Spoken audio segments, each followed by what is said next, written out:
Sunday వస్తే మనం rest తీసుకోవాలనుకుంటాం. మన పిల్లలేమో వెరైటీస్ తినాలనుకుంటారు. అందుకే దోసల పిండిలో రాగి పిండి కలిపి దోసలు వేసి అందులోకి చికెన్ సూప్ లాగా చేశాను. కొన్ని సంఘటనల గురించి ఎంత ఆలోచించినా ఆన్సర్ ఉండదండి. దేని గురించి చెప్తున్నానో మీకు అర్థం కావట్లేదు కదా! నేను 18న నైట్ ఒంగోలుకి బయలుదేరాను.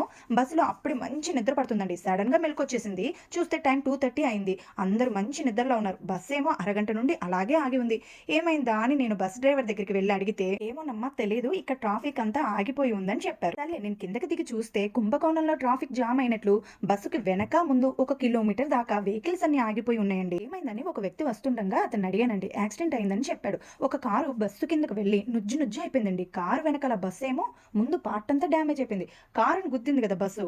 దాని వెనకాల ఇంకో బస్సు ఉంది. దాని ముందు పార్ట్ కూడా డ్యామేజ్ అయిపోయింది. ఇంతకీ కార్ చూస్తే అంత డ్యామేజ్ అయింది. ఆ కార్లో ఎవరున్నారో, వాళ్ళు ఉన్నారో పోయారో కూడా నాకు తెలియదండి. కనీసం ఆ ఊరు పేరు కూడా తెలియదండి. నాకు తెలిసిందల్లా ఆ 18న బయలుదేరాను కదా, డేట్ ఒకటే తెలుసండి నాకు. 18న ఏం జరిగిందని ఎప్పటికీ నాకు క్వశ్చన్ మార్క్ ఉండిపోతుంది. సరే సరే, నేరాలు ఘోరాలు జరుగుతూనే ఉంటాయి కానీ ఇంతకీ లంచ్ ఏం చేశానో చెప్పలేదు కదా. బగారా రైస్ చేశానండి. అందులోకి చికెన్ కర్రీ, గోంగూర పచ్చడి, పెరుగు పచ్చడి. మీ లైఫ్ లో కూడా ఇలా ఆన్సర్ తెలియని క్వశ్చన్స్ ఏమైనా ఉంటాయా? ఉంటే గనక కామెంట్ చేయండి.